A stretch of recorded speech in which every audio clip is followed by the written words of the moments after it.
Hi there, I'm Skipton Reynolds with Skipton Law, and today I'd like to talk to you a little bit about the understanding and some basics regarding estate planning, what happens while we're alive, but also what happens when we're not alive. So I'm going to share my screen here with you so you can kind of see something that I've created and I talk about with people in our office so they can have a better understanding of how some of these things work, including how to decipher what documents come in where.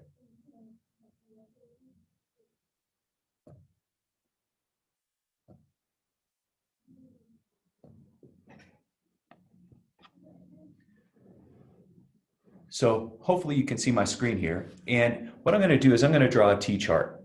And there's really two sides to estate planning. There's what's going on while we're living. And please excuse my bad handwriting here. And then what's going on after life. See, we focus a lot on the afterlife side, because on the afterlife side comes things like our last will and our beneficiary designations. Also, if we own things in joint tenancy, and if we had a trust, possibly a trust as well. But we focus on this side because almost everyone who comes into my office is saying, I need a will, I need a will, I need a will. And they do need a will. But I would argue that the living side, for many of us, if not all of us, may be equally as important, if not more important, because if you had something happen and you didn't die, we may need to take care of things for you, pay your bills, make medical decisions, whatever it might be. So the things that happen on the living side, I'm going to abbreviate here, are things like our financial powers of attorney, our medical powers of attorney, our HIPAA authorizations. This is access to our private medical information, and then our living wills, our living wills. And then if we have a trust, our trust can also work for us while we're alive. So there's two sides, but we often focus on the after death side, forgetting about while we're alive side, because I could make an argument that these four documents are the key to all estate planning. So let me run you through what these are in as brief a fashion as I can. So a financial power of attorney is empowering somebody to make legal decisions on your behalf with your assets and your money. So this is paying your bills, access to your accounts, whatever kind of account it might be. It could be selling your house, selling your car, dealing with your credit cards, whatever it is, they are empowered to deal with those things. Then there's the medical power of attorney. This person is empowered to make medical decisions on your behalf so that they can decide to what surgery you have or don't have, where you live or where you don't live. And also, ultimately, they may have to make what I call the God power decision, meaning when you're here or when you're not. And then there's the HIPAA authorization. We've all signed this when we've gone and seen our doctor. We've signed it when we go in for a procedure. This one is what I like to call the horizontal HIPAA, meaning you're not walking in vertical, you're walking in horizontal or lacking mental faculties to give access to this information. And who do you want to have access to that type of information? And then there's the living will. The living will is the end of life document. So many people focus on this. I've done workshops where people come up to me and say, I really need a living will. And I don't disagree, they need a living will. But I could also argue that if you only have a living will, you don't have anything in place to enforce it, because the living will is just your instruction manual of what to do if you're in a vegetative state or a terminal condition. So realistically, the medical power of attorney is the decision maker. The HIPAA access is the access to your information, and the living will is the roadmap for the decisions you want made in those end of life scenarios. So the medical power of attorney, the HIPAA, and the living will really work together as a team for you. But let's talk briefly here about who should we name. See, one of the big problems is when people come into my office and they've done these things on their own or pulled them off the internet, or maybe even went to an attorney that doesn't practice in this area. They may have only named themselves and one other person. So if you're married, usually that would be your spouse. If you're not married, It might be your oldest child, it might be your sibling, it might be your best friend, it might be someone other than that. But if you only name one person, and that person is unable or unwilling to act on your behalf when and or if this is ever necessary, you really are ill prepared for that situation. So a bad analogy that I like to use is think of a football team. You never see a football team run out on the field without a starting quarterback and a backup quarterback, and potentially even a third stringer. I think that applies here too, or for any decision maker, whether it's living documents or after death documents. You need a primary, you need a backup, and you possibly need a secondary backup or beyond if you have that many people that you trust to name in these positions. Inevitably, that brings up the question, should I have joint people? So I've got two kids. I want both kids to be my power of attorney because I don't want one kid to have power over the other. There's good and bad to this situation. The good is they're working together, or hopefully working together, right? The bad is if they're really not working together or they vastly disagree on what to be doing with your money or with your health, we may be stuck and not able to deal with that situation. And ultimately, if we had to, we might even have to go all the way back to the court to sort this out. So I'm not a huge proponent of these. I do have clients that do this. My job is to teach you what the pluses and minuses are. Your job is to make the decisions as the client. So these 4 documents are super important, but many people get them mixed up with the after death side because the power of attorney ends when we die.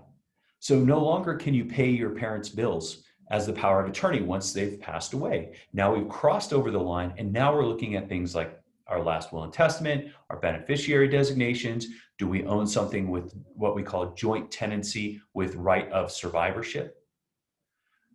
See, because our will only works when we die. I've had people tell me, oh yeah, I'm the executor of dad's will. And I'm kind of a smart aleck, and I'll say, well, okay, so is dad still alive or not? And they'll say, oh yeah, dad's still alive. And I'll say back to them, well, then technically you're nothing, because dad has to die in order for you to become the executor of his will.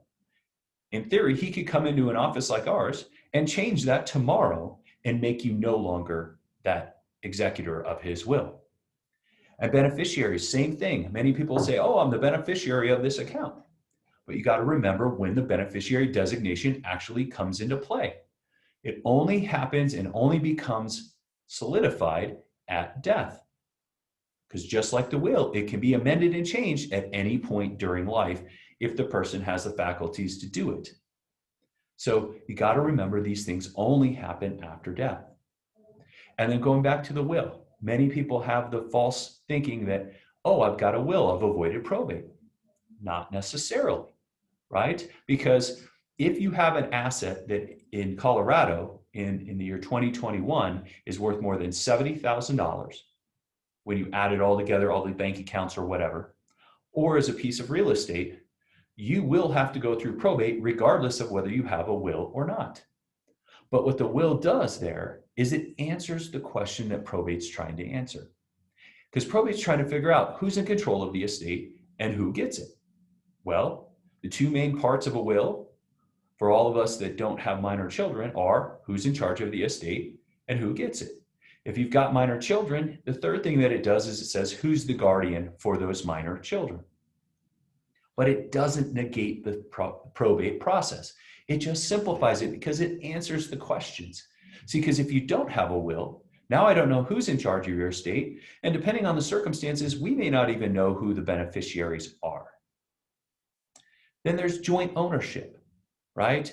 I have my house with my spouse and I die, my spouse owns the house by right of survivorship, or the bank account by right of survivorship. So many people will say to me, well, I own everything jointly. Do you? Or do you have things like a life insurance that's only in your name? With the beneficiary might be your spouse, but it's not owned by your spouse. Or your retirement accounts like your 401ks and your IRAs or your Roths, only in your name, not in your spouse's name. They may be the beneficiary, but they are not the co-owner of that asset. And then trust. Why do I have trusts here? Well, see, a trust is kind of like a red wagon that you had as a kid, right? So here's your wagon. Sorry about my bad drawing. and it's got a handle on that wagon. Well, a trust can have assets in it, like a house or bank accounts or other types of accounts that are not IRAs or 401ks. So during your lifetime, you can put these things in the quote unquote red wagon. And you are the one pulling the handle during life and deciding what you're doing with anything inside of the wagon. You can take it out, you can sell it, you can give it to your kids or charity, whatever you want to do. It's all yours. But then after death, when you drop the handle, now I know who's going to pick the handle up and what they're going to do with all the assets inside of it, giving it to your family or charity or whatever you decided to do. That is how a trust can cross over this line and help both while you're alive and after you're gone. And I would make an argument in some respects, a trust is more powerful than a power of attorney during life because you get a lot less kickback from the financial institutions, but it works just like a will after death, after you've crossed the line in distribution to whoever you want as your beneficiaries. So it's very important to understand this dynamic of living side and after death side. And if you don't understand these things, it's very easy for you to get confused.